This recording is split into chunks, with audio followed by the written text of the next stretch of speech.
শ্রবণ যদি সঠিক হয় তবে সঠিকভাবে ভগবানকে দেখা হয়। ভগবানকে কখনো চোখে দেখলে প্রকৃত দেখা যায় না মা। কোনো মানুষ কাউকে চোখে দেখে বুঝতে পারবে না যে সে মানুষটা কেমন মানুষ। যতক্ষণ সেই মানুষটার সম্বন্ধে তুমি না শুনবে তত সময় কিন্তু তুমি পরিষ্কার বুঝতে পারবে না যে এই মানুষটি কেমন। ভগবানকে দেখলেই ভক্তি হয় না। যতক্ষণ পর্যন্ত তুমি ভগবানের সম্বন্ধে কানে না শুনবে, যত সময় তার সম্বন্ধে না শ্রবণ করবে, তত সময় কিন্তু তোমার মধ্যে ভক্তি তৈরি হবে না। তাই প্রকৃত দেখা চোখ দিয়ে হয় না, প্রকৃত দর্শন হয় আমাদের শ্রবণ দ্বারা। হ্যাঁ, তাহলে শ্রবণটা আমাদের পরিষ্কার হতে হবে, সুন্দর হতে হবে। আন কথা, কুকথা, পর আলোচনা, পর সমালোচনা কিন্তু কানের মধ্যে নিলে হবে না। যখন কানের ভিতরে কৃষ্ণ কথা প্রবেশ করবে, মনে প্রাণে শ্রবণ করতে হবে। কথাটা কি বলছে? বলছে, আমি যে কি দেখলাম জানি না সখী, মদন ও মহেন্দ্র ধনুকে বা দিল দেখা। আমি ফুলধনু দেখলাম না মদনের ধনু দেখলাম? হ্যাঁ, আমি বুঝতে পারলাম না।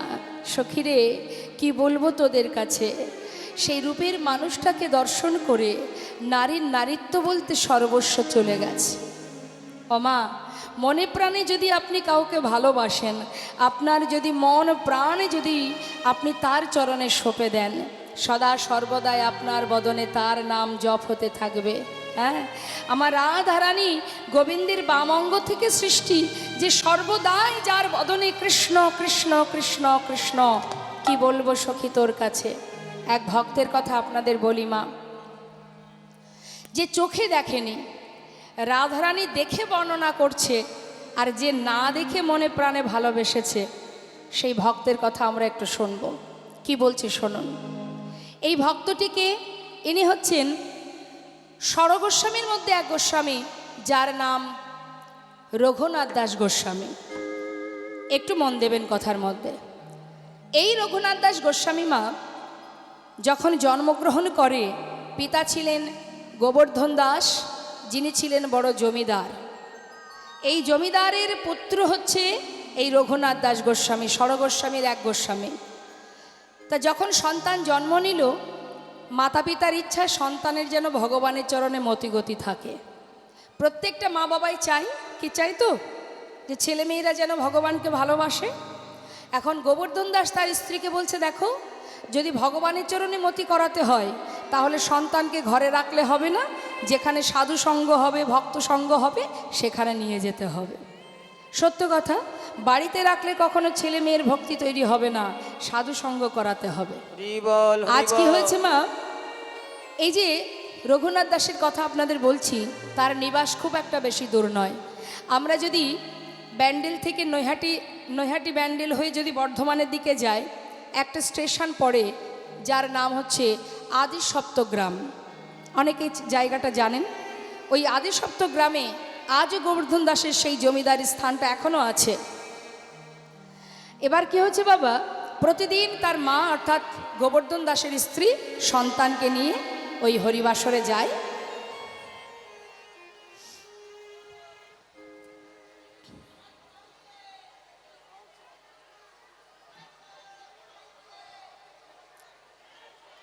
লাইটের ডিপার্টমেন্টে কে আছেন? ইলেকট্রিক্সে প্রবলেম হলে বন্ধ করুন। ও আচ্ছা, তাই তো, তাড়াতাড়ি ব্যবস্থা করতে হবে।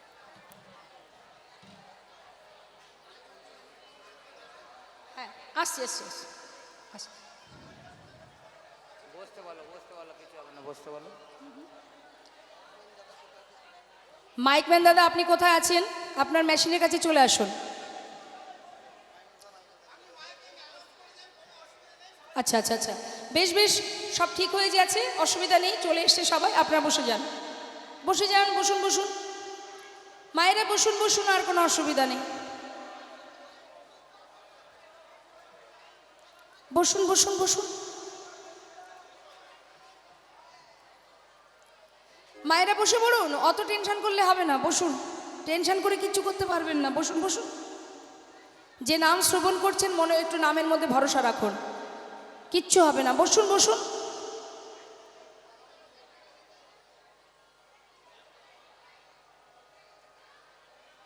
হরে কৃষ্ণ।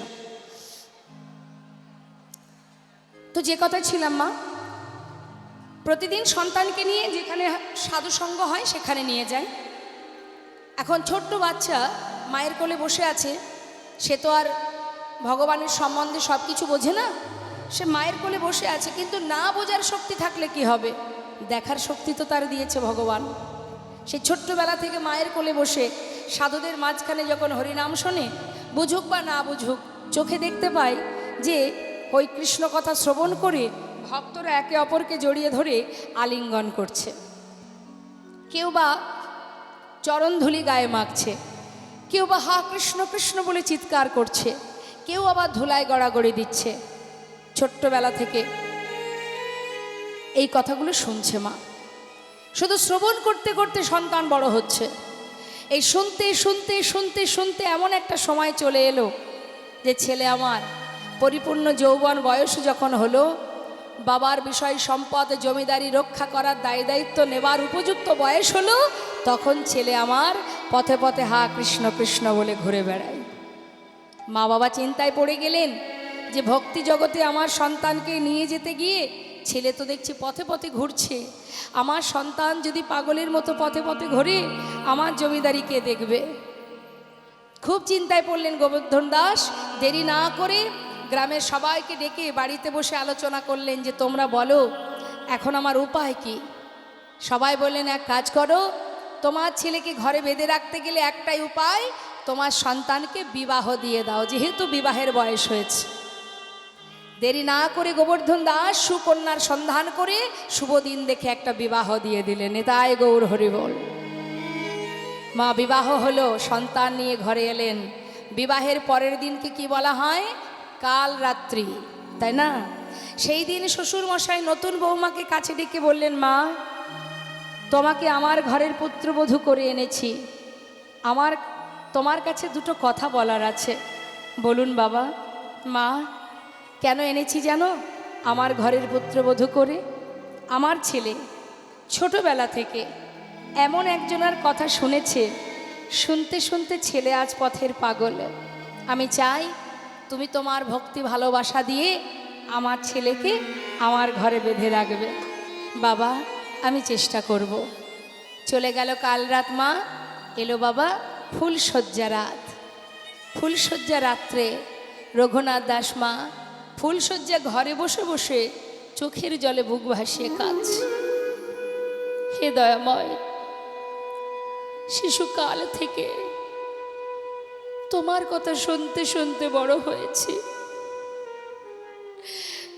যার কথা শ্রবণ করে যোগী মুনি ঋষি যুগ যুগ ধরে ধ্যান তপস্যা করে, যার চরণ পাওয়ার জন্য জগতের জীব পথে হা গৌর হা কৃষ্ণ বলে কাঁদে, হরি বল হরি বল। যার কথা শ্রবণ করে জগতের জীব সারা জীবন ধরে ফুল তুলসী চরণে দিয়ে চরণের ঠাঁই দাও বলে চিৎকার করে কাঁদে, সেই মানুষটাকে দেখবার বাসনা জেগেছে আমার। তবে কোন কঠিন পরীক্ষায় তুমি ফেলেছ দয়াময়।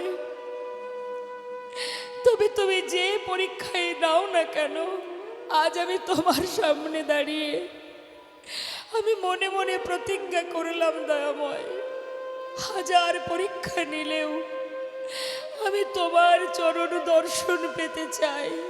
আমি তোমার চরণে পৌঁছাবই পৌঁছাবো। রঘুনাথ দাস ফুলশয্যা ঘরে বসে কৃষ্ণ কৃষ্ণ বলে কাঁদছে। নতুন বউ সরজু স্বামীর চোখে জল দেখে জিজ্ঞাসা করলেন, স্বামী তুমি কাঁদছো কেন? আজ তো আমাদের জীবনে আনন্দের দিন, আজ আমাদের সুখের দিন, আজকের দিনে তোমার চোখে জল কেন স্বামী? তবে কি এই বিবাহেতে তোমার কোনো মত ছিল না, নাকি আমাকে পছন্দ নয়? আজকের দিনে কাঁদছো কেন স্বামী? রঘুনাথ দাস বলছে, সরজু তোমার প্রশ্নের উত্তর দেওয়ার আগে আমাকে দুটো প্রশ্নের উত্তর দেবে? বলো স্বামী। আচ্ছা সরজু, বিবাহের পর তুমি এই ঘরে এসেছো, এই বাড়ির তুমি কে হও? কেন স্বামী? এই বাড়ির আমি এই বাড়ির আমি কুলবধূ। আমার কে হও? আমি তোমার সহধর্মিণী। আচ্ছা সরজু, যে সহধর্মিণী হয় তার কর্ম কি হয় জানি না স্বামী, তবে গুরুজনের মুখে শুনেছি স্বামী যদি ধর্মের পথে যেতে চায় সেই পথে সহায়তা করাই সহধর্মিণীর একমাত্র কাজ। আরে বল, কেন স্বামী তুমি এমন প্রশ্ন কেন করলে? সরজু,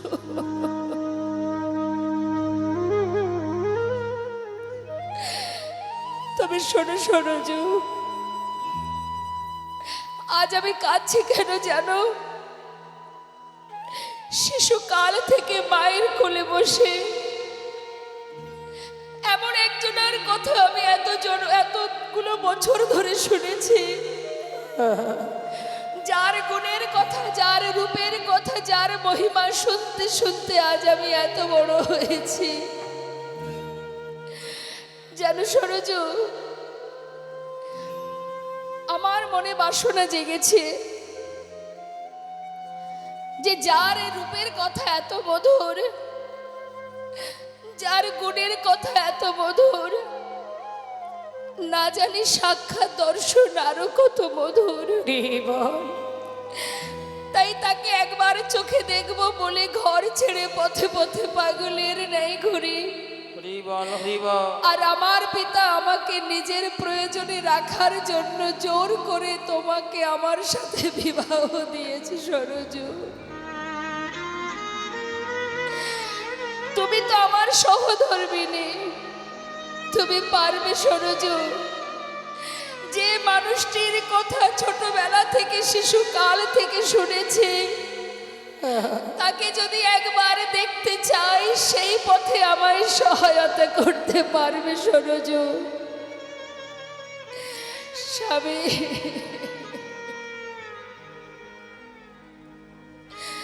আমি কোন পথে যাব? কি করা উচিত আমার? একদিকে শ্বশুরের বাক্য, মা আমার একমাত্র পুত্র রঘুনাথ, ও যেন আমায় ছেড়ে চলে না যায়, তুমি এমন ভাবে ওকে ভালোবেসে নিজের কাছে রাখবে। একদিকে স্বামীর বাক্য, দাও বিদায়, সেই মানুষটাকে চোখে একবার দেখে আসি। কি করব আমি? কি করা উচিত আমার? ফুলশয্যা ঘরে বসে সরজু কাঁদছে। কিছু সময় পর নিজেকেই নিজে বোঝালেন যে জগতে সবার কথা অমান্য করা যায়, শ্বশুরের বাক্য অমান্য করা যায়, কিন্তু স্বামীর বাক্য লঙ্ঘন করা যায় না। স্বামী, আমার হাত ধরো, আমি তোমায় পৌঁছে দিই, ঘর থেকে বাহির করে পথে নামিয়ে দিয়ে আসি। সরজু, আশেপাশে অনেক প্রহরী আছে জানো তো। আমার বাবা জমিদার, পাছে তোমায় ফেলে চলে যায় তাই চারিধারে প্রহরী রেখেছে। তুমি যদি বাহির করে দেবে তবে একেবারে বাহির দরজার বাহির করে দাও, তাই হবে স্বামী। স্বামীর হাতটা ধরে মা ওই ফুলশয্যা রাত্রে স্বামীকে নিয়ে গিয়ে যেই না পথের ধারে দাঁড় করালেন, চরণটা জড়িয়ে ধরে তার স্ত্রী কাঁদছে। স্বামী, আজই আমার জীবনে প্রথম দিন, আজই আমার জীবনে শেষ দিন। তোমার ভালোবাসা আমি পাইনি স্বামী, কিন্তু তোমার চরণে আজ আমি জানিয়ে রাখি, যে হৃদয় ভরা ভালোবাসা নিয়ে তুমি পাগলের ন্যায় ছুটে চলেছ, একদিন এই ভালোবাসা তোমাকে তোমার গোবিন্দের চরণে পৌঁছে দেবে।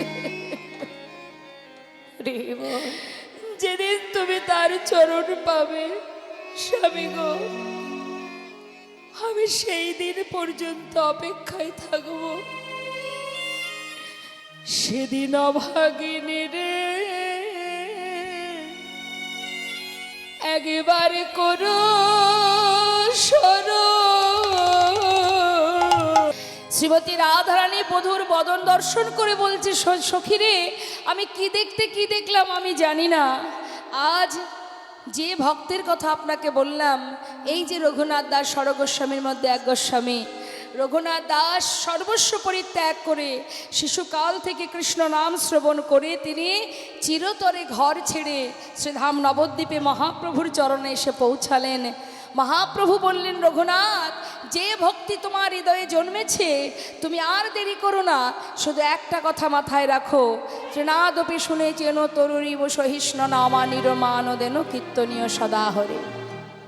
এই শ্লোকটা গলার মালা করো আর অতি শীঘ্রই তুমি বৃন্দাবনে চলে যাও। আমার বিশ্বাস, শুদ্ধ ভক্তি নিয়ে, যে ভক্তি নিয়ে আমার কাছে এসেছো, একদিন তুমি গোবিন্দ চরণ পাবে নিতাই গৌর হরিবল। তাই মাগো, শ্রবণের গুণ এমনই, আজ দর্শন করলে কি হবে। আজ আমার রাধারানী বলছে, সখী রে, কি বলবো তোদের কাছে আমার বধূর কথা, আরও বলি শোন। অধর বান্ধুলি গিয়ে কিশালয় ছাদ। অধর বান্ধুলি, আচ্ছা বান্ধুলি মানে কি জানেন? বান্ধুলি কাকে বলে? একটা ফুলকে, ফুলের নাম হচ্ছে বাধুলি ফুল। জানেন ফুলটা দেখেছেন কখনো মা? ও মা দেখেছেন? হ্যাঁ কি না? বাদুলি ফুল দেখেননি? আচ্ছা টাইম ফুল দেখেছেন? দেখেছেন না? টাইম ফুলের নামই হচ্ছে বাদুলি ফুল। হ্যাঁ, যেটা আমরা ইংলিশে জানি টাইম ফুল, কিন্তু এটার প্রকৃত বাংলা নাম হচ্ছে বাধুলি ফুল। এই যে বাধুলি ফুলের রংটা কেমন হয়? হ্যাঁ, লাল, নীল, পিঙ্ক কালার, গোলাপ রঙের। বেশ, তাহলে বলছি আমার পরাণবধূর যে ঠোঁট, হ্যাঁ, অধরটা যেন মনে হচ্ছে এক একটা বাধুলি ফুল ফুটে আছে। নিতাই গৌর হরিবল হরিবল। কি আর বলবো সখী রে, ওই যে বাধুলি ফুলের মতো ঠোঁটখানি, অধরখানি, ওই অধরের মাঝখানে কি আছে? অধরের মাঝখানে কি বাজে? তাহেয়তি সুমধুর মুরলিক শানে ভাঙিল আখির লাজ সান্ধাইল কানে। আমা গোবিন্দ যখন আমার বাঁশি বাজান, ওই বাঁশির সুর যখন কানের ভিতর দিয়ে প্রবেশ করে, রাধারানী বলছে যখন কানের ভিতর দিয়ে ওই বাঁশির সুর প্রবেশ করে, কি আর বলবো রে, আমার জাত কুল মানশীল সর্বস্ব চলে যায়। হরিবল হরিবল। ওই সর্বনাশা বাঁশি, কুলনাশা বাঁশি। ওমা বাঁশি যদি বাজে কেউ ঘরে থাকতে পারবে? ভগবানের হাতের বাঁশি। এই বাঁশির ওপরে আক্ষেপ করে একটা ভক্ত যে সুন্দর একটি পদ লিখেছিলেন, আমরা শুনবো সেই ভক্তের কথা। তো সেই ভক্তটিকে, তিনি হচ্ছেন এক মুসলমান ভক্ত, মানে মুসলমান সমাজে তার জন্ম, যার নাম চাঁদ কাজী সাহেব। নিতাই গৌর হরিবল। এই যে চাঁদ কাজী, আপনারা যদি মায়াপুরে যান, একটু এগিয়ে গিয়ে দেখবেন চাঁদ কাজীর সমাধি আছে, যেখানে স্বয়ং মহাপ্রভু একটি কাঠচাপা বৃক্ষরোপণ করেছিলেন, যে বৃক্ষ থেকে 365 দিন ওই ফুল পড়ে ওই সমাধিতে। এটা প্রভুর কৃপা। তা সেই চাঁদ কাজী প্রভুর জন্য সম্পর্কে কি হয় জানেন মা? চাঁদ কাজী যখন জমিদারি করতেন, হ্যাঁ, রাজত্ব করতেন, নবদ্বীপে রাজা ছিলেন, তখন নিমাই হরিনাম প্রচার করতেন। তাই কাজী সাহেবকে সবাই এসে বলেছিলেন যে, কাজী সাহেব, ওই জগন্নাথ মিশ্রের পুত্র নিমাই বেটা, হ্যাঁ, এই কুপুত্র কুলাঙ্গার, যে সবার হরিনাম দিয়ে দিয়ে জীবকে পাগল করে তুলছে, তাই আমরা চাই যে এই নাম যেন আরও করতে না পারে।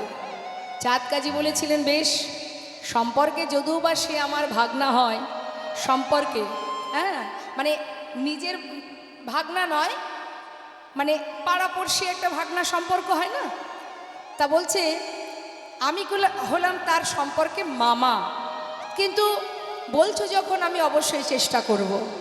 অবশেষে সেই চাঁদ কাজী এমনভাবে নিমাইকে নানানভাবে পরীক্ষা করেছিলেন যে সমাজ, নদেবাসী সবাই দেখতে বাধ্য হয়ে সবাই নিমাইয়ের চরণ শরণ নিয়েছিলেন। এমনকি কাজী সাহেবও চরণে শরণ নিয়েছিলেন। আর কাজী সাহেব বলেছিলেন, নিমাই, আমি যেহেতু তোমার চরণ শরণ নিয়েছি, আমার শেষ জীবনে আমার শেষকৃত্য কে করবে? তখন মহাপ্রভু বলেছিলেন যে আমি করব, চিন্তা নেই। তাই তার সমাধি এবং সেই বৃক্ষ রোপণ করে দিয়েছিলেন আমার মহাপ্রভু। তা সেই কাজী সাহেবের লেখা সুন্দর একটি পদ আমরা শুনবো, কি বলছে শুনুন। বাঁশির উপরে আক্ষেপ মা, মানে কাজী সাহেব রাধারানীর ভাবে নিজেকে ভাবিত করে বাঁশির উপরে আক্ষেপ দিয়ে পদাবলী করলেন। কি বলছে? ও বাঁশি রে বাঁশি রে বাঁশি রে ও বাঁশি রে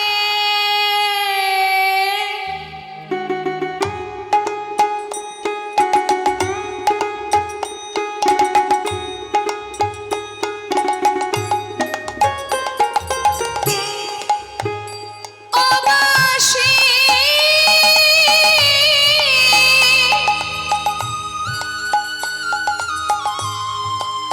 তুমি বাজাতে জানো না বাঁশি রে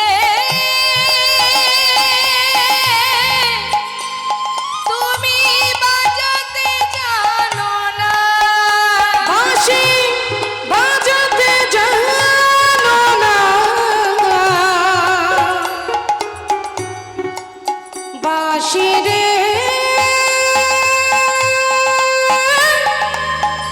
বাজাতে জানো না। কি বলছে মা? রাধারানীর ভাবে বিভোর হয়ে, সখী রে, ওই যে বাঁশি, ওই বাঁশি যদি না বাজতো আজ আমার এমন দশা হতো না। সর্বনাশা বাঁশি, সে জানে না কখন বাজতে হয়।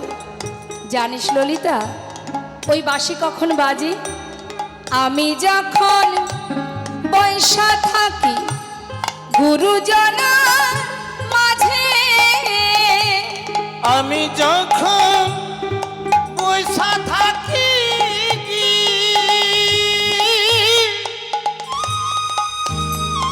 ওই না গুরুজনের মাঝে, বধূ তখন বাজায় বাঁশি, ওই না বধূ তখন বাজায় বাঁশি, আমার নাম ধইরা বাজায় বাঁশি, আমি ধইরা বাজায় বাঁশি, রাধা বলে বাজায় বাঁশি, রাধা বলে বাজায় বাঁশি, রাধা বলে বাজায় বাঁশি, রাধা বলে বাজায় বাঁশি, আমি মরিলা যে রে ও বাঁশি বাঁশি বাজাতে জানো না বাঁশি রে বাজাতে জানো না। জানিস কি, ওই সর্বনাশাবাসী কুলনাশাবাসী সে যে কোন বাঁশ থেকে তৈরি হয়েছে, ওই বাঁশের ঝাড়ের খবর যদি আমি পেতাম কি করতাম জানিস? তবে বলি শোন সখী রে, বলি শোন শোন, কোন বাঝারের বাঁশি রে তুই নাগালে যদি পাই, কোন বাধারে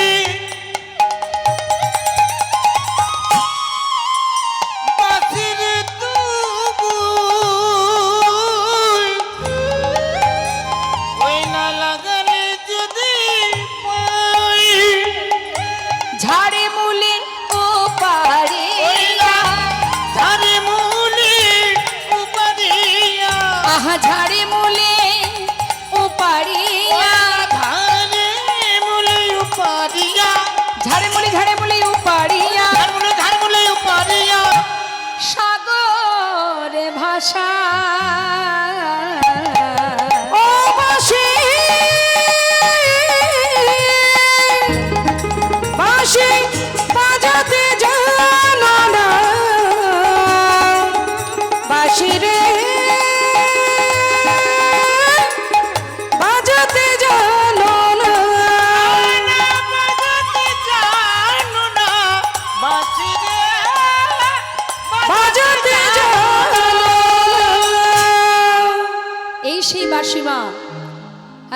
যাকে নিয়ে লিখেছিলেন এই চাঁদ কাজী সাহেব সুন্দর এই পদাবলী। মহাজন বললেন, শ্রীমতী রাধারানী বললেন, কি আর বলবো সখী, ওই সর্বনাশা বাঁশি এই অধর অর্থাৎ বান্ধলির মাঝখানে যখন ওই বাঁশিটা বাজে তখন কোনো সতীরমণীর কি ঘরে থাকতে পারে? কি আর বলবো তোদের কাছে। আরও বলি শোন, আমা গোবিন্দের চোখ দুটো দেখুন ভালো করে, দেখতে পাচ্ছেন তো? হ্যাঁ, এই নয়ন দুটো দিয়ে বর্ণনা করলেন আমার রাধারানী। কি বলছে? নয়ন যুগল কিয়ে কিয়ে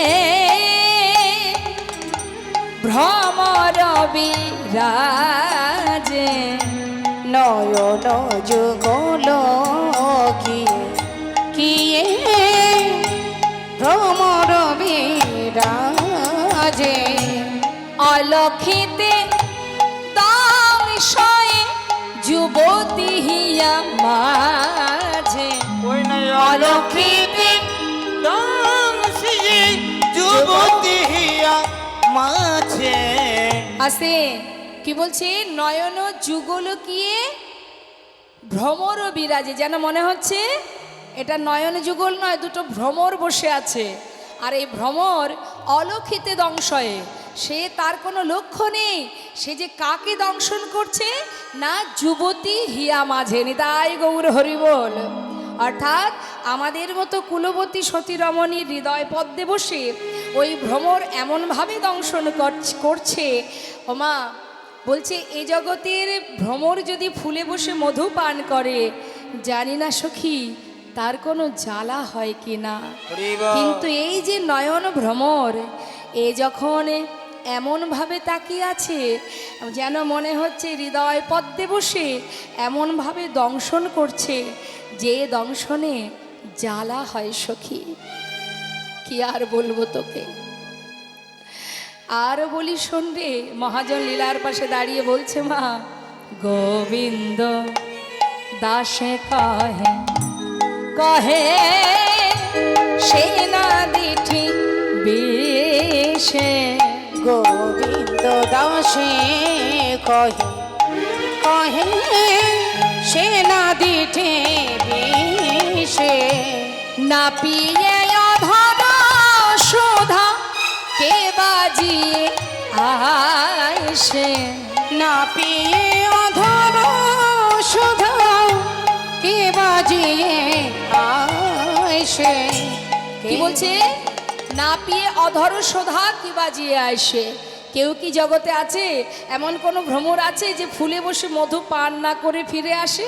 হ্যাঁ, তার তো কাজই হলো মধু পান করা।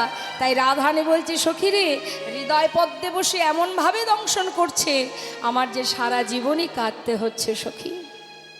সখীরা বলে উঠলেন, জয় রাধে রাধে, তুই হলি কৃষ্ণদাসী হরিদাসী, তোর মতো ভজন কে বা জানে রায়। কি আর বলবো, আরো বল, আমরা শ্রবণ করি। রাধারানী বললেন, এই সখী, তোরা কখনো চাঁদের গাছ দেখেছিস? ওমা আপনারা দেখেছেন চাঁদের গাছ? দেখেছেন কখনো? দেখেছেন? দেখেননি? আজ আমার রাধারানী বলবে, আপনারা শুনুন। কি বলছে? বলছে, তোরা কখনো চাঁদের গাছ দেখিসনি, তাহলে এবার বলি আমি দেখেছি। সখীরা বলছে, তোর কি মাথা খারাপ হয়ে গেল নাকি রে? তোর কি মাথা খারাপ? চাঁদের আবার গাছ হয়? বলছে, হয় রে হয়। শুধু তাই নয়, আরও বলি শোন, সেই চাঁদের গাছে 24.5টা চাঁদের উদয়। নেতাই গৌর হরি বল। বলুন তো মা, একটা গাছে 24.5টা চাঁদ। হ্যাঁ, তা 24.5টা চাঁদের গাছের বিষয়ে জানার জন্য সখীরা সবাই পাগলিনী হয়ে বলে উঠলেন, বল রাধে, আমাদের একটু বল দেখি, কোথায় দেখেছিস সেই গাছটি, দেখতে কেমন, শোভাটা কেমন, বল আমরা শুনবো। শ্রীমতী রাধারানী বলছে, এমন কালিয়া চাঁদে,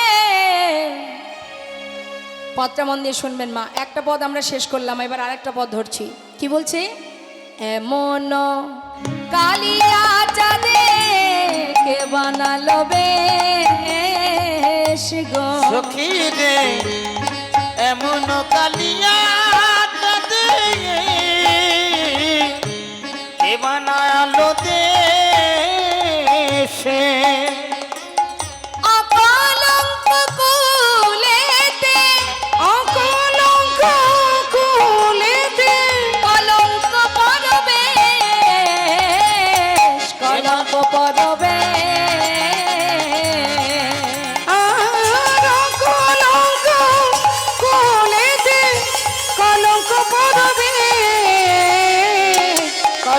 পড়বে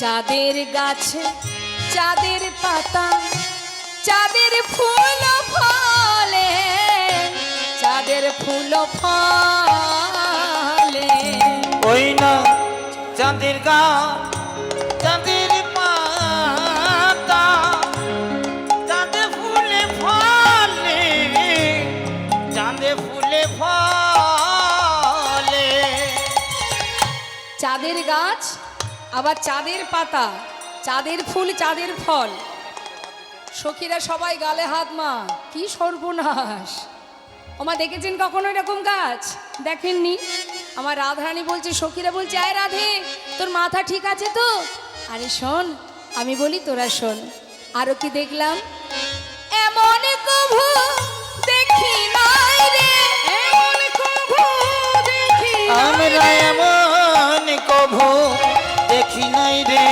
চাঁদের গাছ চলে চাঁদের গাছ চলে আমরা এমন কভু দেখি নাই রে আমরা এমন কভু দেখি নাই রে চাঁদের গাছ চলে চাঁদের গাছ চলে কার সঙ্গে চাঁদের তুলনা দিলেন নিশ্চয় বুঝতে পারছেন গোবিন্দের সঙ্গে তা গোবিন্দের বলছেন চাঁদের গাছ এটা আর 24.5টা চাঁদের উদয় হয়েছে সেই বৃক্ষে তা গোবিন্দের সারা দেহে কোথায় 24.5টা চাঁদ আছে বল দেখি শুনি বলছে সখী দেখুন মা কেমন ভজন রাধারানী বলছে তোরা তো চাঁদের গাছ কখনো দেখিসনি আমি দেখেছি চাঁদের বৃক্ষ দেখেছি আবার কি দেখেছি না সেই চাঁদের গাছ সে আবার চলতে পারে কেউ কখনো দেখেছিস কি কেউ কখনো দেখেছিস কি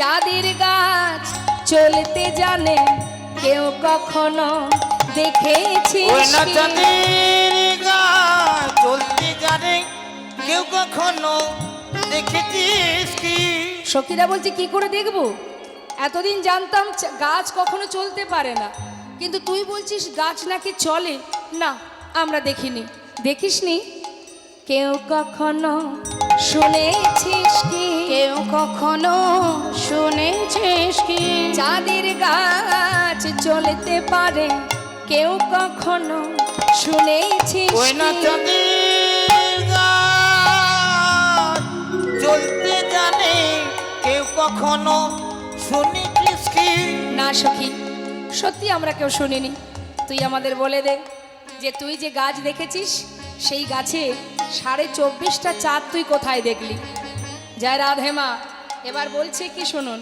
বলছে শোন তাহলে একা একে বলি 10 চাঁদ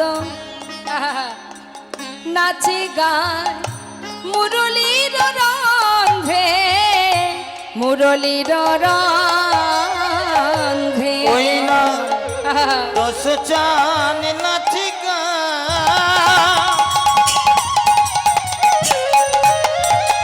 মুরলীর রন্ধ্রে মুরলীর রন্ধ্রে এই দাঁড়া দাঁড়া রাধে দাঁড়া আগে এই কথাটা ভালো করে বুঝিয়ে দে 10 চাঁদ নাচে গাই মুরলীর রন্ধ্রে তার মানেটা কি বুঝলি না বলি শোন আমার বধূ যখন বাঁশি বাজায় বধূর হাতে যে 5টি 10টি নখ এই নখগুলো হচ্ছে এক একটা পূর্ণ চাঁদ তাহলে বাঁশি যখন আমার বধূ বাজায় বাঁশি বাজলে কি হয় এই চাঁদগুলো অর্থাৎ এই আঙুলগুলো নৃত্য করে তো মা বলছে 10 চাঁদ নাচি গায় মুরলীর রন্ধ্রে মানে যখন বাঁশি বাজায় তখন 10টা চাঁদ নৃত্য করে আচ্ছা জয় রাধে হলো 10টা চাঁদ আর 10টা কোথায় আরে 10 চাঁদ রাঙা আর দশ চাঁদ রাঙা চরণার বৃন্দে চরণার বৃন্দে আর দশ চাঁদ রাঙা চরণার বিন্দে চরণার বিন্দে তাহলে হাতে 10 চরণে 10টি 10 এ 10 কটা হলো তাহলে এই তো 20টা হলো তাই না তাহলে 24.5টা বলেছিলি যে আর কোথায়, এখনো 4:30 বাকি আছে। বল রাধে। বলছি শোন, আমার বধূর যে 2টি গণ্ডদেশ, এই হলো 2টো চাঁদ। ওমা গুনবেন কটা হলো? আমার বধূর বদনটা, পুরো বদনখানি, মুখমণ্ডলটি, এটা একটা পূর্ণ চাঁদ। কটা হলো? আগেই বলেছিলাম ললাটে যে তিলক, তার মাঝখানে একটা সুগুল চন্দনের বিন্দু আছে, সেটা একটা পূর্ণ চাঁদ। 24টি হলো। আর অর্ধেক কোথায়? বল এই রাধে। শ্রীমতী রাধারানী বললেন, তবে শোন, আমার বধূর যে অর্ধ ললাট, এই অর্ধ ললাট অর্ধ চন্দ্রনী। তাই গৌর হরি বল রাধে রাধে। কি অপূর্ব ব্যাখ্যা, কি অপূর্ব মা তার ভজন। রাধারানী কত সুন্দর করে সখীদের বললেন। এমন সময় যে মহাজন এই পদ লিখেছেন মা, তিনি লীলার পাশে দাঁড়িয়ে বললেন, ওগো রাধে, এমনভাবে তুমি কৃষ্ণ প্রেমে পাগল হয়েছ, কি দেখতে কি দেখেছ, নিজের বধূকে চাঁদের বৃক্ষ করলে, 24.5 চাঁদের ব্যাখ্যা করলে। এবার আমি বলি, তুমি শোনো রাধে কি বলছি। এবার যদুনাথ দাসে কন অগ হরষিত হইয়া, হরষিত হইয়া ওই না যদুনাথে দাসে হরষিত হইয়া, হরষিত হইয়া। মহাজন লীলার পাশে দাঁড়িয়ে মা হরষিত হইয়া মানে আনন্দের মনে, খুশি মনে বলে উঠলেন, ও রাধে রাধে, শোনো শোনো, ওগো চাঁদ নয় নন্দ সুত, চাঁদ নয় নন্দ সুত, চাঁদ নয় নন্দ সুত। বলছে ওটা চাঁদ নয়, ওটা নন্দ সুত। আছে দাঁড়াইয়া, আছে হরি বল, হরি বল। দাঁড়াইয়া, ওই চাঁদ নয় নন্দ সুত, আছে দাঁড়াইয়া, আছে দাঁড়াইয়া। তুমি আর বিলম্ব করো না গো, আর বিলম্ব করো না গো। ওটা চাঁদ নয় নীলকান্তমণি, শোনো শোনো বিনোদিনী। চাঁদ নাই নীলকান্তমণি, শোনো শোনো বিনোদিনী। ও যে চাঁদ নয় নীলকান্তমণি, আজ কদম তলে দাঁড়াইয়ে আছে। চাঁদ নয় ওই চাঁদ নয় নীলকান্ত মনি, চাঁদ নয় নীলকান্ত মনি। কি বললেন? ওটা নীলকান্তমণি, ওটা চাঁদ নয়। তাই দেরি না করে একবার তোমার বধূ দর্শন করো, ভালো করে দেখো। সখীরা বললেন, জয় রাধে রাধে রাধে। সবাই মিলে রাধার জয় গুণগান গাইছে, আমরা সবাই মিলে একবার জয় গুণগান গাইব। হ্যাঁ, রাধে রাধে সবাই মিলে গাইব, কিন্তু হাতে তালি দিয়ে। রাধে রাধে রাধে রাধে রাধে রাধে বল, রাধে রাধে রাধে রাধে রাধে রাধে বল। বলো রাধে রাধে, ও বলো রাধে রাধে, বলো রাধে রাধে রাধে রাধে রাধে রাধে বল। রাধে রাধে রাধে রাধে রাধে রাধে বল।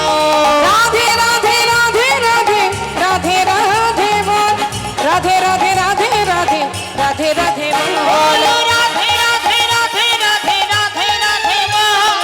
রাধে রাধে রাধে রাধে রাধে রাধে বল। বলো রাধে রাধে রাধে রাধে রাধে রাধে বল, রাধে রাধে রাধে রাধে রাধে রাধে বল। বৃন্দাবন কি, সবাই মিলে বলবেন রাধে রাধে, জোরে জোরে বলবেন বৃন্দাবন কি।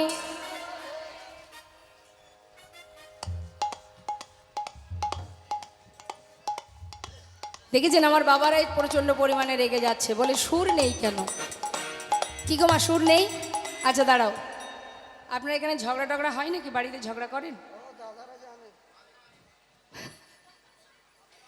আচ্ছা, যখন ঝগড়া হয় তখন কি খুব চিৎকার করে ঝগড়া করে, না ফিস ফিস করে ঝগড়া হয়? ফিস ফিস করে ঝগড়া হয়? আমার লক্ষ্মীবন্ত বউ পেয়েছেন, আপনার কপাল ভালো। কি গো মা, ঝগড়া করার সময় কেউ ফিস ফিস করে ঝগড়া করে? চিৎকার করে ঝগড়া করে, তাই না? খুব কম পাওয়া যায় এরকম মেয়েরা। তা যাই হোক, এখন উচ্চস্বরে চিৎকার করে যেমন করে ঝগড়া করেন, ঠিক সেই চিৎকার করে আজকে রাধে রাধে বলতে হবে। ঠিক আছে? জোরে জোরে বৃন্দাবন কি হয়েছে, কিন্তু একটু জোর হয়েছে, আর একটু জোরে বৃন্দাবন কি, যমুনা মাই কি।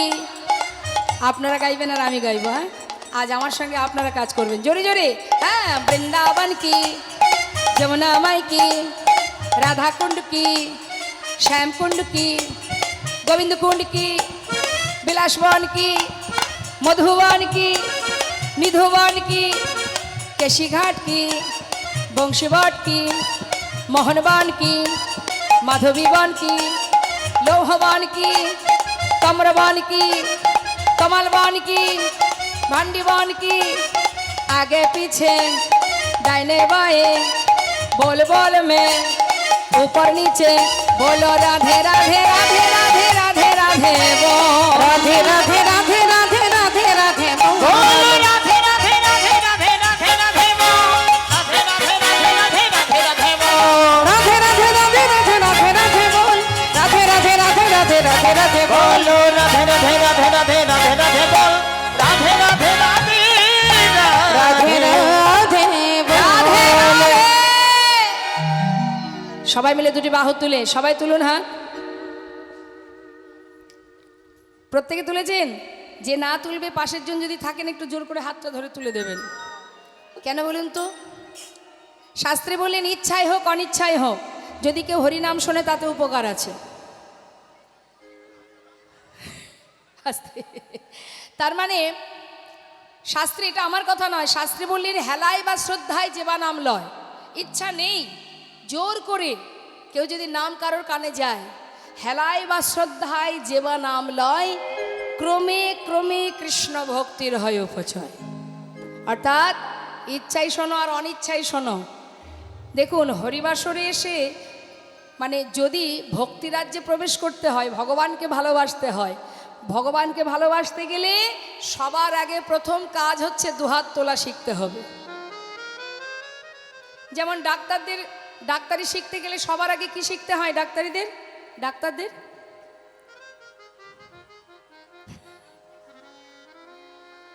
হ্যাঁ, তাহলে ডাক্তারি শিখতে গেলে সবার আগে যেমন ইঞ্জেকশনটা কিভাবে করতে হয় শিখতে হয়, ঠিক তেমন ভক্তি জগতের প্রথম কাজ হচ্ছে হাত তোলা শিখতে হবে। দুহাত তোলা, আত্মসমর্পণ। তুলুন দেখি সবাই হাত, দেখি কে কে ভগবানের চরণে আত্মসমর্পণ করেছেন।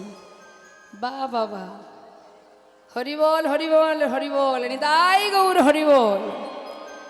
দুটি বাহু তুলে সবাই মিলে হাতে তালি দিয়ে একসঙ্গে আমরা আরেকবার গাইব। হ্যাঁ, তুলুন হাত, তুলুন হাত, নামালে হবে না।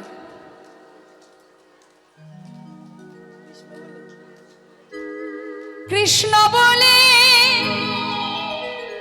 বাহু তুলে এসো না ভাই, হরি বলে দোয়া তুলে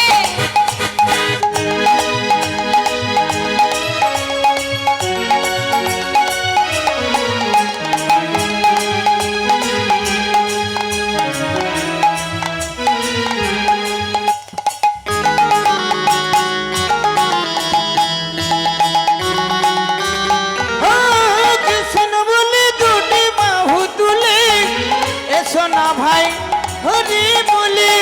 এ নামে নাই কোনো ভয়, এ নামে আছে শুধু জয়। ও এ নামে নেই কোন ভয়, এ নামে আছে শুধু জয়।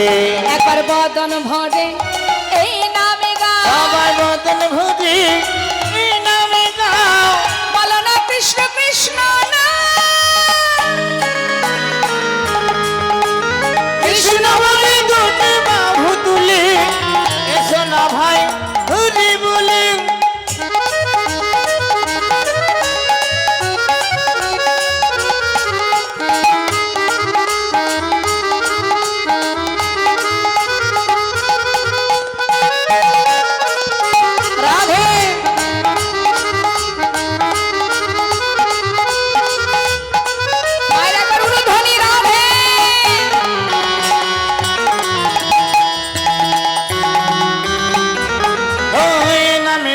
কোনো ক্লান্তি, এ নামে হচ্ছে শুধু শান্তি। এ নামে নাই কোনো ক্লান্তি, এ নামে আছে শুধু শান্তি। এবার বদন ভরে এই নামে গাও, বদন ভরে এই নামে গাও। বলো না কৃষ্ণ কৃষ্ণ না, কৃষ্ণ বলে দুটি বাহু তুলে, এসো না ভাই হরি বলে। তুলে সবাই দুহাত, হাত তুলুন।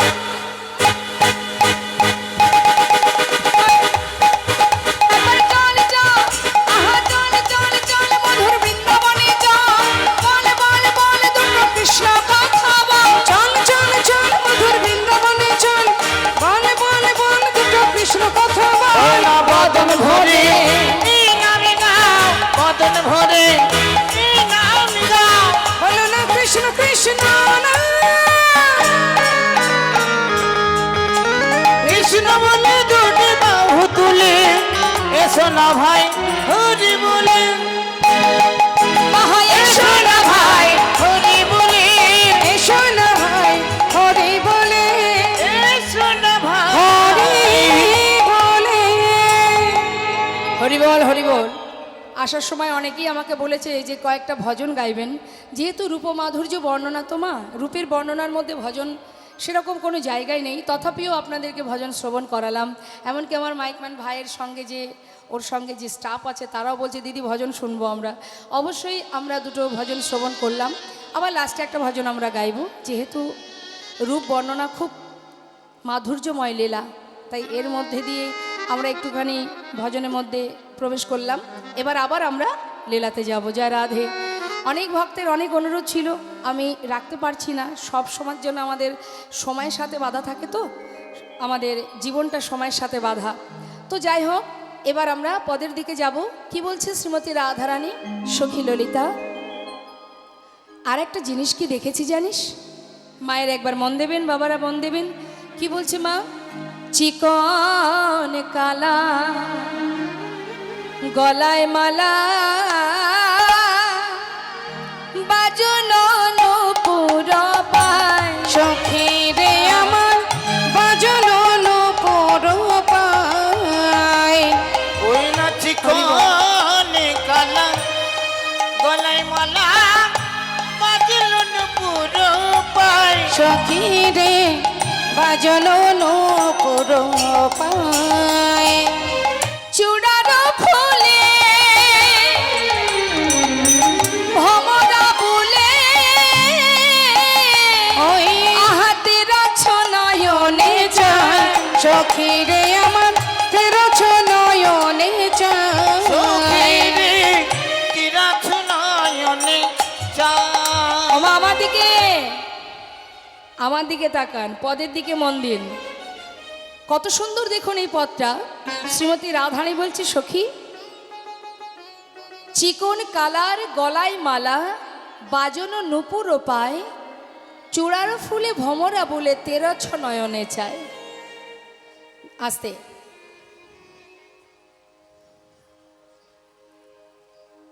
বলছে যে আমার বধূ যার গলায় আছে ফুলের মালা, চিকন কালার গলায় মালা, বাজনো নূপুর পায়। জানিস সখী, আমি দেখলাম আমার বধূর গলায় যে মালাটা আছে, সে না দোলাতে আপনি দোলে। মালা না দোলাতে আপনি দোলে। দাঁড়া দাঁড়া দাঁড়া দাঁড়া, মালা না দোলাতে আপনি দোলে? বলছে হ্যাঁ, কেন দুলবে না? শোন সখী রে, এ তো যাত্রার গলার মালা নয়।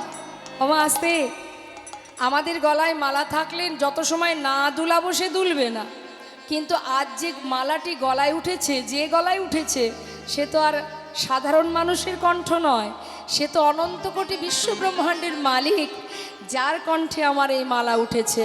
তাই রাধারানী ব্যাখ্যা করে বলছে সখী রে, আমি দেখলাম মালা না দোলাতে আপনি দোলে। মালা না দোলাতে আপনি দোলে। আচ্ছা মা, আপনি এখানে দাঁড়িয়ে আছেন, হঠাৎ যদি আপনি দেখেন যে ভগবানের গলায় যে মালাটি আছে, ওই মালাটা দুলছে, আপনি দুলছে, আপনারাই বলুন না, দেখতে দেখতে আপনার মনটা ওই মালার সঙ্গে দুলবে কিনা। মালা যদি দেখেন দুলছে, সঙ্গে সঙ্গে কিন্তু আপনার মনও দুলে যাবে। তাই সখী রাধারানীর সখীদেরকে বলছে, সখী রে, ওই মালা শুধু একা দুলছে না, এই ব্রজলালনার মন দুলাবে বলে মালা না দোলাতে আপনি দোলে ব্রজলালনার মন দুলাবে বলে কি বলবো সে রূপের কথা। ব্রজলালনার মন দোলবে বলে আমি কি বলবো সেই রূপের কথা। আহা যে দেখেছে সেই ভুলেছে। আমি কি বলবো নিতাই গৌর হরিবল। দেখেছে সে আমি কি বলবো সে রূপের কথা। মালা না দোলাতে আপনি দোলে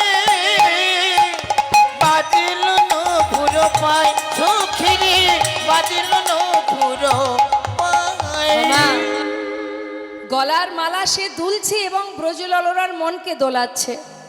রাধারানী বলছে, সখী সে নিজে দুলছে না, সে আমার মতো যুবতী কুলবতী সতীরমণীর মনকে দোলাচ্ছে। বৈষ্ণবের স্বভাবে নাহে একা আস্বাদন, প্রেমে রস আস্বাদন করে লইয়া ভক্তজন।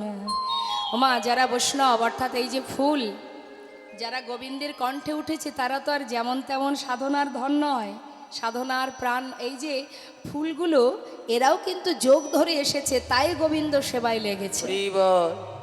মানে গোবিন্দের কণ্ঠে মালা হয়ে উঠতে পেরেছে। সব ফুল কি আর গোবিন্দের গলায় গিয়ে ওঠে? হ্যাঁ, সব ফুল, দোকানে তো অনেক ফুলের মালা পাওয়া যায়, সব মালা গোবিন্দের কণ্ঠে এসে পৌঁছায়? কোনো মালা আবার সব দেহের কণ্ঠে যায়, কোনো বা মালা বিবাহ আসরে যায়, কোনো মালা ছোট ছোট অন্নপ্রাশন বাচ্চাদের কণ্ঠে ওঠে, আবার কোনো মালা ভগবানের কণ্ঠে। তাহলে সব মালা তো আর ভগবানের গলায় ওঠে না, তাই না? তাহলে মালারও কিন্তু যোগ ধরে আসা, মালারও সৌভাগ্য যে সে যোগ ধরে এসেছে বলেই আজ ভগবানের সেবায় লেগেছে। হরিবল হরিবল। এক ভক্ত আমার কাছে বলেছিলেন যে একটা সুন্দর ব্যাখ্যা, মানে একটা গল্প বলতে। তা আজকে এই সময়ে আমার কথাটা মনে পড়লো, একটু বলি, মন দিয়ে শুনবেন। মানে বললেন, বৈষ্ণবের স্বভাব নয় একা আস্বাদন। বৈষ্ণবের ধর্ম কি? বৈষ্ণবের ধর্ম হচ্ছে সাধুদের দুষ্টুদের, যারা পতিত পাষণ্ড, তাদেরকে উদ্ধার করাই হলো বৈষ্ণবের কাজ। মহন্তের স্বভাব হয় তারিতে পামর, নিজ কার্য নয় তবু যান পর ঘর। হ্যাঁ, ভক্তের কাজই হলো জীবকে সঠিক পথ দেখানো। গুরুদেবের কাজ হচ্ছে জীবকে অন্ধকার থেকে আলোর পথ দেখানো। তারই একটা সুন্দর দৃষ্টান্ত বাবা। এক মৌমাছি আর এক গোবরে পোকা, দুজনের মধ্যে খুবই বন্ধুত্ব। মন দিয়ে শুনবেন। এখন দুজনের মধ্যে এতটাই বন্ধুত্ব, একজন আরেকজনকে বলছে, বন্ধু তোর আর আমার এত ভালো বন্ধুত্ব আছে, কিন্তু আজও পর্যন্ত কেউ কারোর বাড়িতে গেলাম না। তখন মৌমাছি বলছে, তাহলে এক কাজ করা যাক, চল তুই একদিন আমার বাড়ি যাবে, আমি তোর বাড়ি যাব। কে আগে যাবে, কার বাড়ি কে যাবে? ওমা, গোবরে পোকা কোথায় থাকে, তার বাড়ি কোথায়? গোবরের ভেতরে। আর মৌমাছির বাড়ি কোথায়? সে যেখানে ফুল থাকবে, ফুলে বসে মধু পান করবে, তার বাড়ি যেখানে ফুল ফুটে আছে, তাই না? হরিবল। তা এখন গোবরে পোকা বলছে, বন্ধু তাহলে তুমি আমার বাড়ি চলো। মৌমাছি চিন্তা করছে, ওর বাড়িতে আমি যাব না, ওর বাড়ি গেলে তো গোবর খেয়ে মরতে হবে, তার থেকে ওকে আমার বাড়ি আগে নিয়ে যায়। হরিবল। এখন গোবরে পোকাকে নিয়ে যাচ্ছে মৌমাছি। এখন মৌমাছি যখন যাচ্ছে, মা, গোবরে পোকা একটা সরোবরে অনেক ফুল ফুটে আছে, সেখানে গিয়ে বলছে, বন্ধু, বন্ধু এদিকে এসো, এদিকে এসো। এই দেখো, এই হচ্ছে আমার স্থান, আমার থাকার জায়গা। হ্যাঁ, তা তুমি যখন আমার বাড়ি এসেছো, তাহলে তুমি এক কাজ করো, এই সরোবরে যে ফুল ফুটে আছে, তুমি এক ফুলে বসে মধু পান করো, আমি এক ফুলে বসে মধু পান করি। আমার বাড়িতে এসেছো যখন, কি আর খেতে দেব? আমি যা খাই তুমিও তাই খাবে না? এখন গোবরে পোকা আমার জীবনে কোনোদিন মধু পান করেছে? মধুর স্বাদ বুঝেছে কোনোদিন? কিন্তু আজ মৌমাছির কথা মতো এসে মৌমাছির পাল্লায় পড়ে এসেছে সরোবরে, এসে ফুলে বসেছে। কিছুক্ষণ বাদে বাদে জিজ্ঞাসা করছে মৌমাছি গোবরে পোকাকে, বন্ধু, বন্ধু, বলছি মধু পান করছো তো? মানে কেমন লাগছে? ওই লাগছে। এমন করে বলছে মনে হচ্ছে ঠিক ভালো লাগছে না, তাই না? ও বন্ধু, ভালো লাগছে না? ওই লাগছে। এ আবার কেমন কথা? আচ্ছা ঠিক আছে, মধু পান করো, দেখবে এক সময় ভালো লাগবে। কিছুক্ষণ পর আবার বন্ধু, মধু পান করছো তো? হ্যাঁ, করছি। কেমন লাগছে? ওই লাগছে।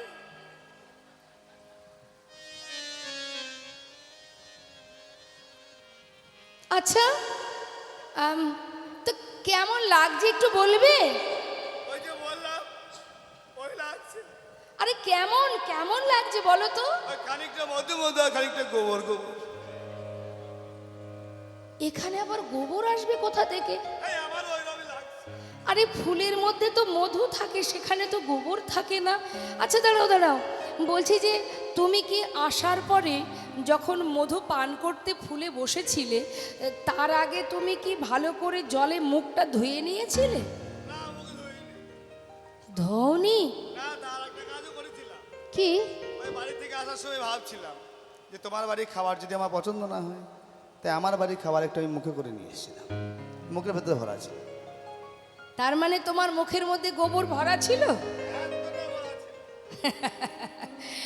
এখন গোবরের মধ্যে মধু ঢুকলে কি হয়? কিছুটা গোবর গোবর, কিছুটা মধু মধু তো মনে হবে।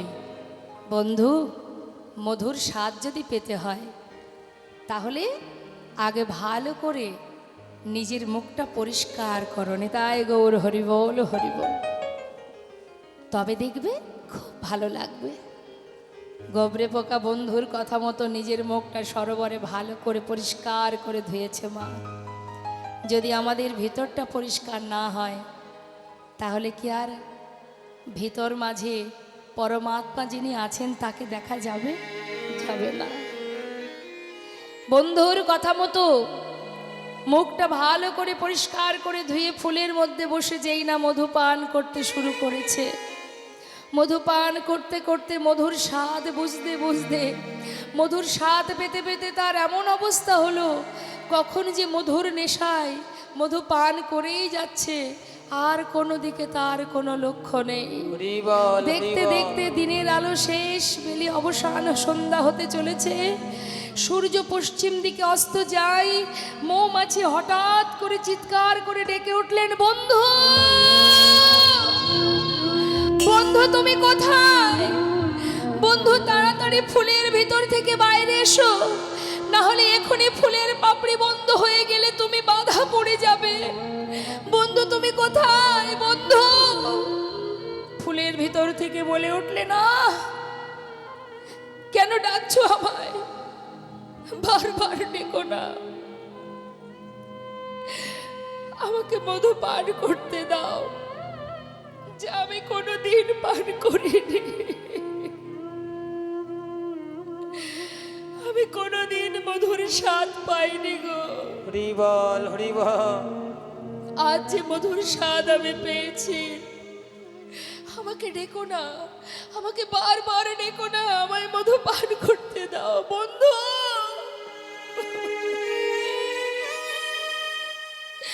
উঠে এসো, বন্ধু তুমি কোথায়? তুমি উঠে এসো। মৌমাছি পাগলের মতো ঘুরছে চারিপাশে, ফুলের ভিতর থেকে বন্ধুকে দেখতে না পেয়ে চিৎকার করে ডাকছে। দেখতে দেখতে সূর্য পশ্চিম দিকে ঢলে পড়ল, অন্ধকার হয়ে গেল, ফুলের পাপড়ি বন্ধ হয়ে গেল। চারিপাশে ঘুরে ঘুরে ঘুরে ঘুরে যখন দেখলো বন্ধুকে পেল না, মৌমাছি সারা রাত ওই সরোবরের পাশে বৃক্ষের ডালে বসে সারা রাত বন্ধুর জন্য সরোবরের দিকে তাকিয়ে রাত পার হয়ে গেল। কোথায় আছে বন্ধু? আমার বন্ধু কোথায়? হরিবল হরিবল। সকাল ভোর হতে না হতে দেখছে এক বৈষ্ণব এসে তার ফুলের সাজি করে সমস্ত ফুলগুলো তুলে নিল। মৌমাছি দেখে অবাক, বন্ধু তুমি তো কোনো না কোনো ফুলে আছো, নিশ্চয়ই কোনো না কোনো ফুলের মধ্যে তুমি আছো। আমি দেখতে চাই তুমি কোথায় যাও। সেই সাধুর পাছু পাছু মৌমাছি ছুটছে। সেই সাধু মন্দিরে প্রবেশ করে ভগবানের চরণে সমস্ত ফুলগুলি যখনই নিবেদন করেছে, প্রভুর চরণে গোবিন্দায় নম বলে নিবেদন করলো। আর মৌমাছি মন্দিরের বাইরে গাছের ডালে বসে সেই গোবিন্দের চরণ পানে নয়ন দিয়ে নয়নের জলে মুখ ভাসিয়ে হরি বল হরি বল। বন্ধু,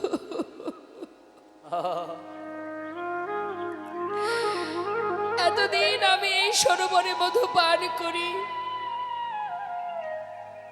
জানি না বন্ধু, হয়তো আমি সঠিকভাবে মধুর স্বাদ আজও পাইনি, তাই গোবিন্দ চরণে পৌঁছাতে পারিনি। তুমি মধুর স্বাদ পেয়েছো, তাই তো তুমি আজ সাধু সঙ্গ পেলে ভগবানের চরণ স্পর্শ করলে। হরি বল। সারা রাত চেয়ে রইল ভগবানের চরণ পানে। ভোর হতে না হতে সেই ফুলগুলো নিয়ে সেই বৈষ্ণব সুরধনী গঙ্গার পাশে সে গঙ্গার জলে যেই না ফেলে দিয়েছে মা, মৌমাছি দূর থেকে দর্শন করে চিৎকার করে ডাকছে, বন্ধু আজ যে তুমি উদ্ধার হয়ে গেলে, বন্ধু তুমি যে উদ্ধার হয়ে গেলে। হরি বল হরি বল। আমি অধম রইলাম পুড়ে, আজও আমি তার কৃপা পেলাম না বন্ধু। তাই মাগো, বৈষ্ণব সঙ্গ সাধু সঙ্গ, শাস্ত্রে বলেন সাধু সঙ্গ সর্বশাস্ত্রে কয়, লব মাত্র সাধু সঙ্গে সর্বসিদ্ধি হয়। আজ মৌমাছির সঙ্গ পেয়েছিল বলে গবরি পোকা ভগবানের চরণ পেল। তাই তো সখীরা বললেন, ওরে রাধে আমরা ধন্য, তোর মতো হরিদাসী কৃষ্ণদাসীকে আমরা সখীরূপে কাছে পেয়েছি, আমরা গর্বিত রে। শ্রীমতী রাধারানী বলছে, সখীরে কি বলবো তোদের কাছে, তবে বলি আরো শোন। ওই যে ফুলের মালা দুলছে, সেই সাথে কি হচ্ছে, চরণের নূপুর সেও বাজছে। নূপুর কি বলছে, নূপুর বলে জিতং জিতং বলে আমি জিতং জিতং, আমি ভগবানের চরণ পেয়েছি। নূপুর বলে আমি জিতং জিতং, আমি ভগবানের চরণ পেয়েছি। নূপুর বলে জিতুম জিতুম, মালা বলে আমি জিতং, আমি প্রাণ গোবিন্দের কণ্ঠ পেয়েছি। মালা হরি বল হরি বল হরি আমি আমি জিতং, জানি গোবিন্দের কণ্ঠ পেয়েছি। মালা বলে আমি জিতং জিতং, আমি জানি গোবিন্দের কণ্ঠ পেয়েছি। মালা বলে আমি জিতং জিতং, নূপুর বলে আমি জিতং। জিতুম জিতুম, মালা বলছে আমি জয়ী, আমি গোবিন্দের কণ্ঠ পেয়েছি। নূপুর বলছে আমি জয়ী, আমি গোবিন্দের চরণ পেয়েছি। সখীরে দুজনের মধ্যে দ্বন্দ্ব চলছে, এবার তোরাই বল দেখি কে প্রকৃত জয়ী, মালা না চরণের নূপুর? কে জয়ী মা? চরণের নূপুর। জানিস সখী, আমি আরো কি দেখলাম, তবে বলি শোন। কালিন্দির কুনে কিবা কিবা শ্যামচিক নিয়া, ওই না কালিন্দির কুলে কিবা কিবা শ্যামজি কুনিয়া। জানিস কি, ওই করুণা, আহা ওই করুণার শ্যাম, সেই শ্যাম সুন্দর যার রূপ মাধুর্য দর্শন করে আর আমি যমুনায় জল নিয়ে যখন ফিরে আসব, আর আমি ফিরে আসতে পারছি না। কেন জানিস? ঘরম যাইতে নারিনী সখী আকুল করিল প্রাণ। সখী রে, আমার পরাণবধূর রূপের কথা তো হলো, এবার গুণের কথাটা বলি। বলছি গুণের কথা? হ্যাঁ রে, সে এমনই দুষ্টু, এমনই দুরন্ত, আর তার চাহনি বাঁকা, তার দাঁড়ানো বাঁকা, তার হাসি বাঁকা, কি গো মা, তার নয়ন বাঁকা, কি তাই তো সব বাঁকা না? বলছে শোন, আমি দেখলাম বাঁকা চাহনি বাঁকা নয়ন, ওই বাঁকা চাহনি বাঁকা নয়নে, কুলবতী বাঁধে ওই নয়ন বানে। বাঁকা চাহনি বাঁকা নয়নে। কেউ যদি কারোর দিকে সোজাসুজি তাকায় কেউ কিছু মনে করবে, কিন্তু কেউ যদি বাঁকা করে তাকায়, মানে আর চোখে যদি কেউ তাকায়, সেটাতে অনেকে অনেক খারাপ ভাববে, কেউ বা ভালো ভাববে, তাই না মা? হ্যাঁ, তা বলছি কি আর বলবো তোর কাছে, আমার পরাণ বধূর তার চাহনিটা বাঁকা, নয়নও বাঁকা, আবার চাহনিটাও বাঁকা। শুধু তাই নয়, ঈশা তো হাসিয়া মোহনবাসী মধুর মধুর বায়। ওমা, মাথায় যে চূড়া আছে, এই চূড়াটা দেখবেন বাঁ দিকে হেলানো। হ্যাঁ, তাই রাধারানী বলছে দেখলাম কি জানিস, চূড়ারও ফুলে ভমরা বুলে, চূড়ারও ফুলে ভমরা বুলে, দেখলাম চূড়ায় উড়েছে বাই। সখী রে আমার চূড়ার উড়ছে বা। দেখলাম বাঁকা দিকে মানে বাঁ দিকে একটু হেলানো। হ্যাঁ, কে বা চূড়া বেঁধে দিয়েছে, কে বা চূড়া বেঁধে দিয়েছে, যার শুধুই রূপে আমার মন প্রাণ কাঁদে, বল সখী তার কে বা চূড়া বেঁধে দিয়েছে। যার শুধুই রূপে আমার মন প্রাণ কাঁদে, কে বা চূড়া বেঁধে দিয়েছে। আহা চূড়ায় উড়েছে ভাই সখী রে আমার চূড়ায় উড়েছে ভাই। মাথার যে চোড়া সেটা কেন বেঁধেছে? নাই বাঁধতে পারতো, যার সুদূর দেখে আমি পাগল, সে বা আবার কেন চূড়া বাঁধে? রসের ভরে অঙ্গনা ধরে কেলি কদম বেতে হেলা, কুলবতী সতী যুবতী জনার পরাণ লইয়া খেলা। শ্রবণ চঞ্চল মকর কুণ্ডল পিন্ধাল পিয়াল বাস, রাঙায় উৎপাল নয়ন যুগল নিছনে গোবিন্দ দাস। মিছনে গোবিন্দ দাস। শ্রীমতী রাধারানী বললেন সখীরে কি আর বলবো তোদের কাছে, শিশুকাল থেকে আমি বধূর প্রেমে পাগল হয়েছি, কলঙ্কিনী হয়েছি। আহা অল্প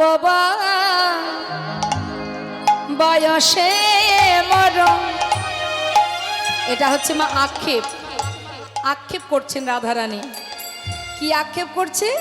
যে আমি শিশুকাল থেকে এমন রূপে নয়ন দিয়েছি যে সারা জীবন শুধু কলঙ্কিনী হয়ে গেলাম। আহাই অল্প বয়সে মরণ, শ্যামরসে জড় জড়, সখী রে না জানি কি হবে পরি নামে। না জানি কি হবে পরিণামে। জানিস সখী, অল্প বয়সে মোর শ্যামরসে জড় জড়, পরিণামে আমার কি বা ওই হবে? পরিণামে আমার কি বা হবে? পরিণামে আমার কি বা হবে? ওই পরিণামে আমার কি বা হবে? এই বয়সে এমন হলো, পরিণামে আমার কি বা হবে? না জানি কি হবে পরি নামে, না জানি কি হবে পরিণামে। যদি নয়ন মুদে থাকি অন্তরে গোবিন্দ দেখি, আমি যদি নয়ন মুদে থাকি আমার অন্তরে গোবিন্দ দেখি। আবার নয়ন মেলিয়া দেখি শ্যামে, নয়ন মেলিয়া দেখি আমি নয়ন মেলিয়া দেখি ওই শ্যামে, নয়ন নয়ন মেলিয়া দেখি শ্যামে। কি বলছেন মা কথাটা? কৃষ্ণ ভাবে এমনভাবে ভাবিত রাধারানী। আজ শ্রীমতী রাধারানী বলছি, সখীরে জানিস, যদি নয়ন মুদে থাকি অন্তরে গোবিন্দ দেখি, মানে চোখ দুটো যদি বন্ধ করি তাহলে ভেতরে আমার বধূকে দেখতে পাই অন্তরে। আবার যদি চোখটা মানে চোখের উন্মিলন করি, মানে চোখটা মেলাই, তাহলে বাইরে দেখতে পাই। তাহলে কি হলো মা? বাইরে কৃষ্ণ, ভিতরে কৃষ্ণ, সর্বত্রে কৃষ্ণ। বলছি কি, যদি নয়ন মুদে থাকি অন্তরে গোবিন্দ দেখি, নয়ন মেলিয়া দেখি শ্যাম, বাইরেও শ্যাম ভিতরেও শ্যাম।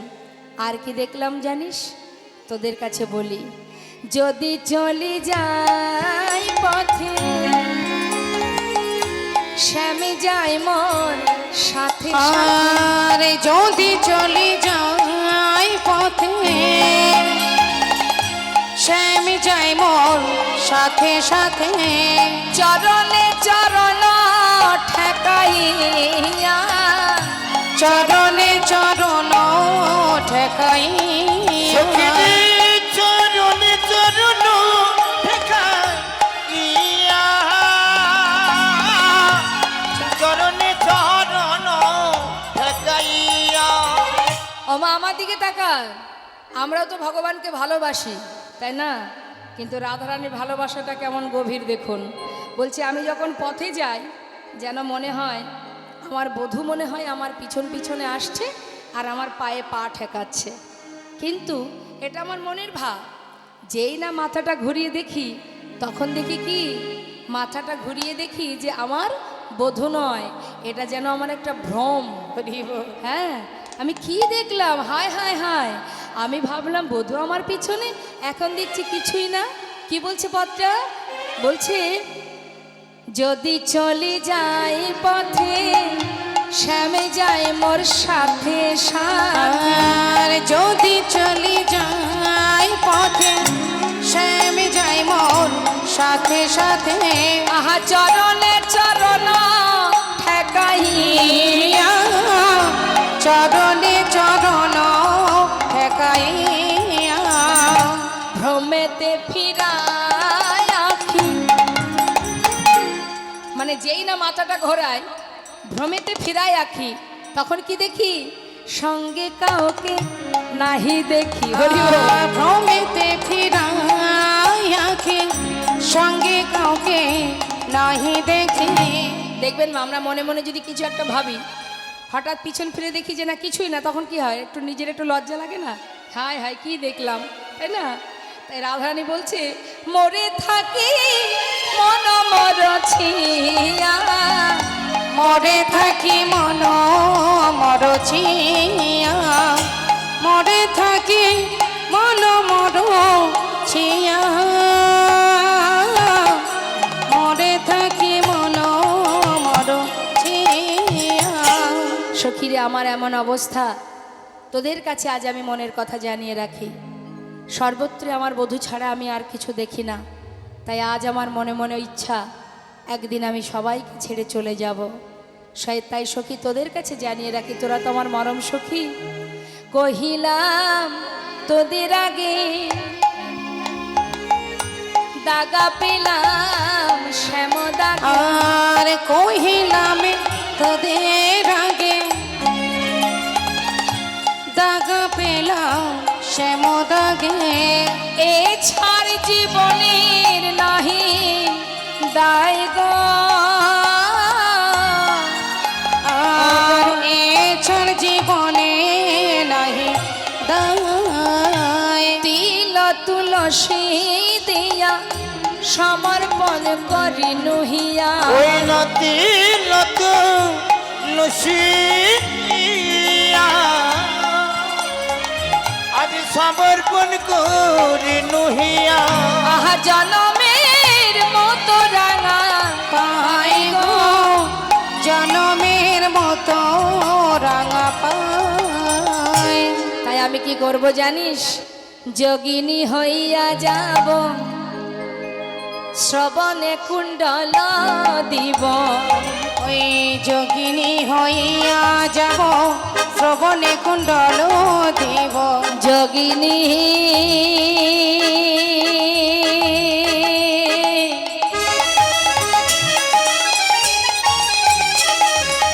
হইয়া যাব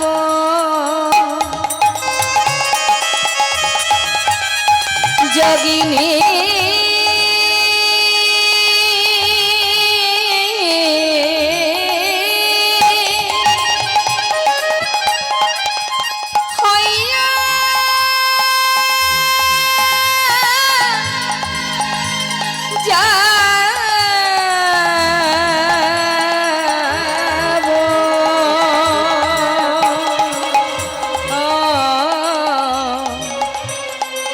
যোগিনী হইয়া যাব শ্রবণে কুণ্ডল দেব যোগিনী হইয়া যাব শ্রবণে কুণ্ডল দেব।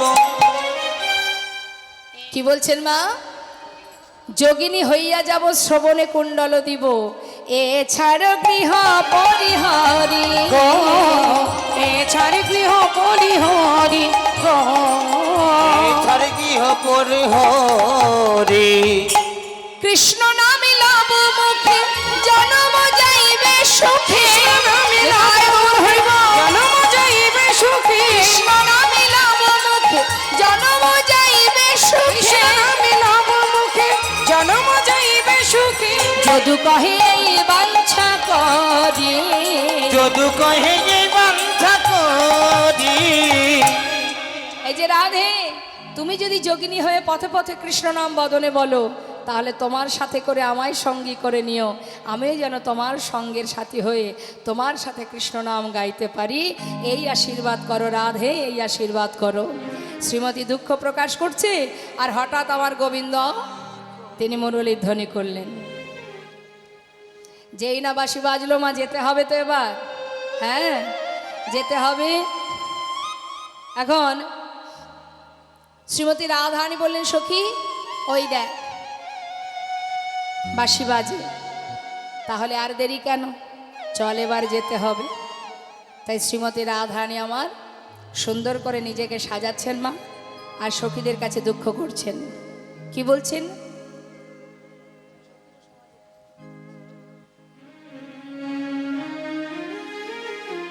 সখীর সমাজেরা আছিল বসিয়া, ওই না সখীর সমাজে আছিল বসিয়া। হেন কালে বৃন্দাবনে বাজিল বাসিয়া, বাজিল বাসিয়া। ওই না হেন কালে বৃন্দাবনে আজ বাজিল বাসিয়া, বাজিল বাসিয়া। শ্রীমতী রাধারানী বলছে, এই ললিতা এদিকে আয়, ওই দেখ ভালো করে শোন। ললিতারে কহে ধনী, শোন গো ললিতে, শোন গো ললিতে।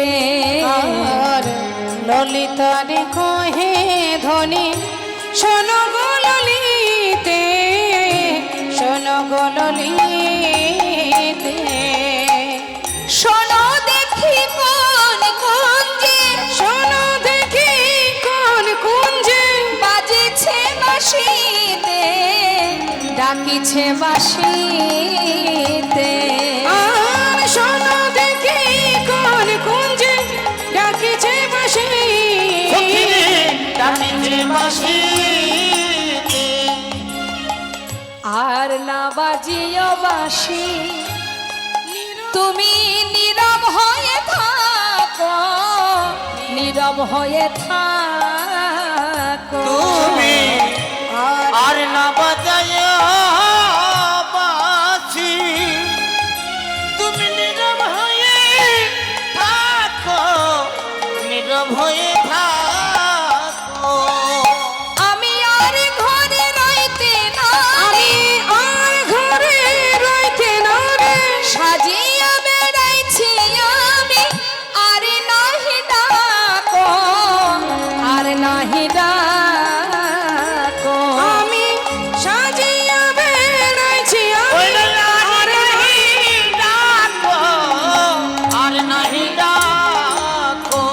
বলছে মা?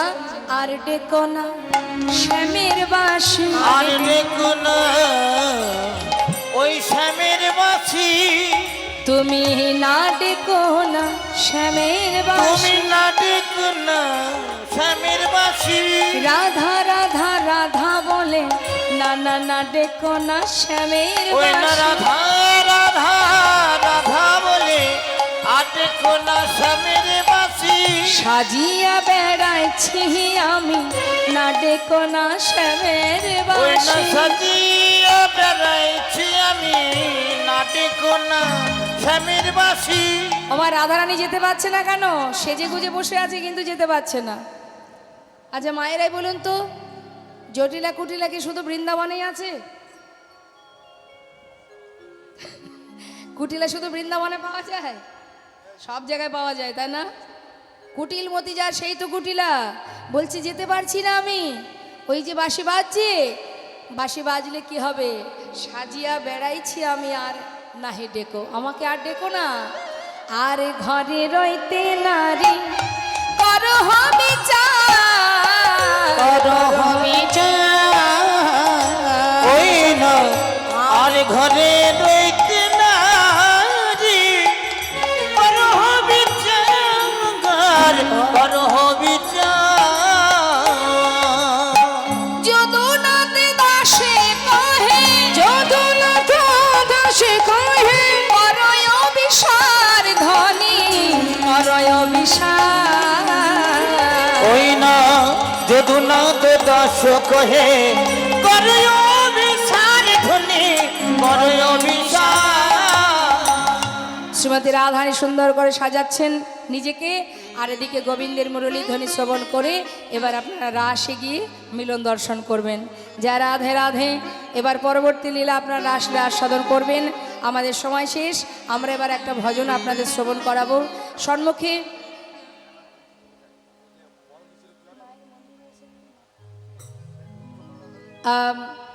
মায়ের মন্দির আছে সামনে, তো আমরা একটা মায়ের গান শুনবো, তারপরে আপনারা রাসলে আস্বাদন করবেন।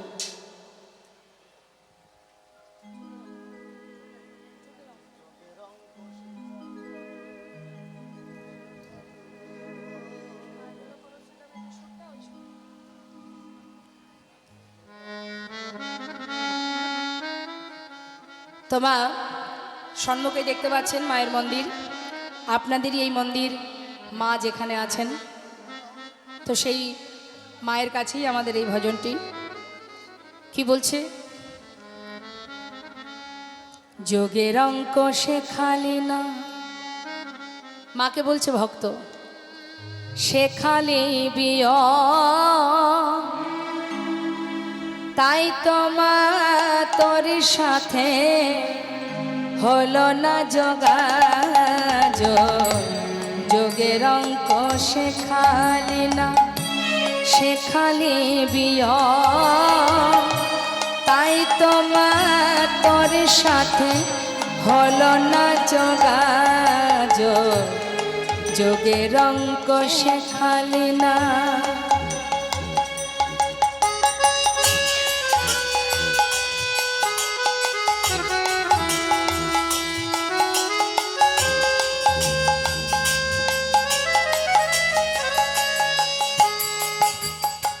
কি বলছে মা? বলছে ভক্ত মাকে, সন্তান বলছে মাকে, মা তুই তো সকলের সঙ্গে একসাথে চলা, একসঙ্গে মিলিতভাবে চলা, অর্থাৎ একসঙ্গে যোগের অঙ্ক অর্থাৎ যোগ হয়ে চলার শেখাসনি, মানে আমরা শিখিনি, শেখালি বিয়োগ। আমরা এমন সমাজে এমনভাবে বসবাস করি মা, আমাদের কোনো কিছু যদি কেউ নিয়ে নেয় তাহলে আমাদের রাগ হয়, হয় না? হ্যাঁ, তাই বলছে মা মিলিতভাবে আমরা চলতে পারলাম না। ও মা বলছি সারা জীবন ধরে আমি গুণ শিখে শিখে, মা সারা জীবন ধরে আমি গুণ শিখে শিখে, দ্বিগুণা গুণ নিলাম আমি, দ্বিগুণা গুণ নিলাম আমি